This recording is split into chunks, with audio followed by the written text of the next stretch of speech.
Mini me. All these niggas just wanna be a mini me. All these niggas just wanna be a mini me. Friend me, any me. All these niggas just wanna be a mini me. Hello and welcome everybody. I am Elias, driver and engineer from the team Red Bull Driftbrothers, and this is my BMW E30. So the car is with us ever since 2014. A guy named Zoran Savic built it the first time and we bought it off him. In the beginning it had a BMW M60 engine, so the 4-liter.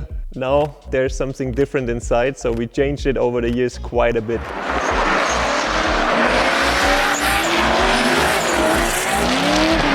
Let's have a look under the bonnet and see what's in there. We ended up with using an LSX engine. That's a 7.4-liter natural aspirated engine. It makes around 620 horsepower and around 850 Newton meters. That sounds to some of you probably like quite a lot, but in competitive drifting we're rather underpowered in DMEC. That's why we added, in the last season, we added a shot of nitrous that gives us an extra 50 horsepower and like almost 200 Newton meters of torque. So we ended up in 4-digit number Newton meters. What else you can see here in the front, we use a IRP lower control arm. We have our custom-made bracket for the upright, and we use the 3-way adjustable ST suspension in the front as well as in the rear. So welcome, we're inside the E30. That's part of my office, if you say so. So what's in here? We basically threw everything out that we don't need for driving, so all the comfort stuff, AC and radio and stuff like that is out, and what is left is the basic stuff for driving. So we have a control panel here, a display, so I can switch it on. We have the most important parameters on there, like oil temperature, oil pressure, water, and so on. And if something goes wrong, we also have some lights that indicate by the color how serious the stuff that is going wrong is. We also have the gear display here for the sequential gearbox. So now I'm in first gear, now I'm neutral again. We have the hydraulic handbrake that goes to the rear. And we have the switch panel there to control all the systems that we have on board. So I can start the engine, can switch maps, I can switch on the fan. So I have a bit of moving air inside here. I can activate the nitrous and the fuel pump if needed. So yeah, that's a lot of stuff in here. Also we have an intercom. So if we have a passenger and we have an intercom system in the helmet, we can communicate while drifting. And we have the radio here, and this is very important in drifting, to be able to communicate with your team. And this button is actually my push to talk button to the team. Yeah, really lame, I know. You all wish that this was the nitrous button and blue flames coming out of the exhaust, but unfortunately it's only the radio button. Coming to the looks of the car, it started off a bit more shy than it is now, I would say. So in the beginning it was more or less the original body from the E30, just with some small wheel arches to account for the a bit wider track. Then we changed the body kit the first time, so we found a really nice one that took the original lines of the E30 and brought them out a bit, front and rear. And it looked already way better. One evening, Tony was in the workshop and he had the old body kit from the S13 in his hands, and he thought, hey, maybe this fits to the E30. And he just cut it a couple pieces and put them on with duct tape, and we looked at it and we were like, damn, that looks so awesome, we have to do it. And yeah, next evening this body kit was born. So I really like it because it's incredible. So in the front we are probably, I don't know, 80 millimeters wider per side, and in the rear we are above 100 millimeters wider per side. In the beginning I didn't thought that the round shaped wheel arches fit to the boxy E30 design, but somewhat, in my eyes, it looks just awesome. I love the car. The rims, that's one thing I'm really proud of. So with our partner Barbet, we developed our own rim. It's called the DB8 GT. The DB for Driftbrothers, the 8 for 8 kilograms, because that's actually the weight of the rim. So 18 inch by 8.5 in width in the front, and we run 10.5 inch in the rear. So they look awesome. They work on a German car like the BMW. They also work on a JDM car like Joe's Nissan, and they are really robust.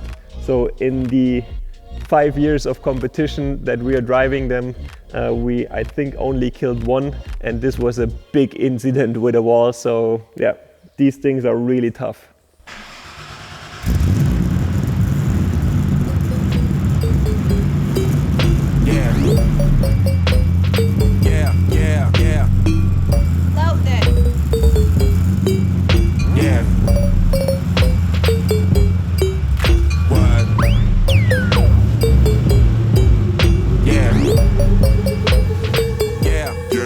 We brought the car over here to the lift, but before we get it up, let's have a look inside here in the trunk area.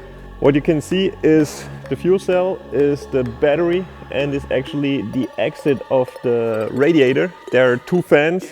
We pull the air from underneath, bring it through the radiator and push it out here on top.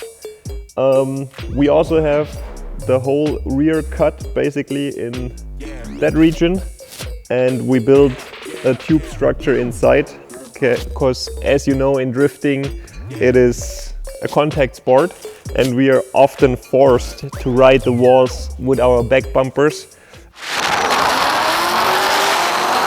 And if you misjudge something and something goes wrong and you might be a bit too deep into the wall, then it's really good to have some structure that you can repair quite fast.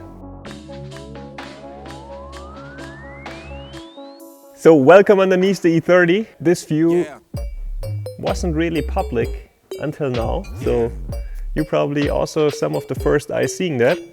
And starting at the front, we see the engine from underneath. Doesn't look so spectacular, but we have this blue thing here. That's an oil pressure reservoir. So if we are drifting and doing high G-forces in the corners and especially long turns, in Grindbach we have a 5 times left turn. The car turns more than 360 degrees in a left turn. There, especially these V8s suffer from oil starvation. So all the oil goes up in the head and there's no oil left. And if our ECU recognizes that the oil pressure drops, this blue reservoir starts to push oil into the engine and keeps the engine from any damage. And this is a very essential part. Moving on, we have the front axle. The lower wishbone is an IRP. We got it from IRP Germany, shout out. And we make a custom bracket to our upright to be more adjustable in the Ackerman setting. And we have the ST suspension 3-way adjustable dampers in the front. Awesome pieces of kits. We had to do a lot of structural reinforcement over the years. Yeah, the chassis is just, in our case, already 5 years on the racetracks, but it has been on racetracks before. Some of the weak parts you can see here and there. That wasn't really nice when this thing just ripped out of the chassis and my wheel actually stuck in the wheelhouse. Luckily it stuck in the wheelhouse. It was back in 2015 if I'm not mistaken, on the Slovakia ring, quite a fast track, quite scary, but luckily nothing major got damaged and nobody got hurt. That's the most important. Moving on, we have all that power and torque transmitted through a Samsona 6-speed sequential gearbox. Loving this box. It's just awesome if you only have to pull gear up or push gear down, so you never miss a gear while shifting. And we use the 6-speed here because we have the gear ratios quite close together. We don't have a Winters quick change differential, but if you have the gears quite close together, you can more or less always choose the suitable gear for the turn you're driving in. Then we have the double 3-inch exhaust system until the end, made by Tony, the main guy building our exhaust systems. We use a one-piece prop shaft made out of steel, a bit heavy, but very robust. That's very important. In the front we have a Hardy disc to get some of the shock load out in the whole drivetrain to just keep the parts from breaking. We fitted a E61 axle into the car. This is from a 5 Series wagon, way more rigid. It has way more track and bigger differentials, bigger drive shafts. So we fitted this to the car, and it is lovely. Also the kinematics are way better, the grip is higher, because the old E30 rear axle is quite limited in what you can adjust in the kinematics.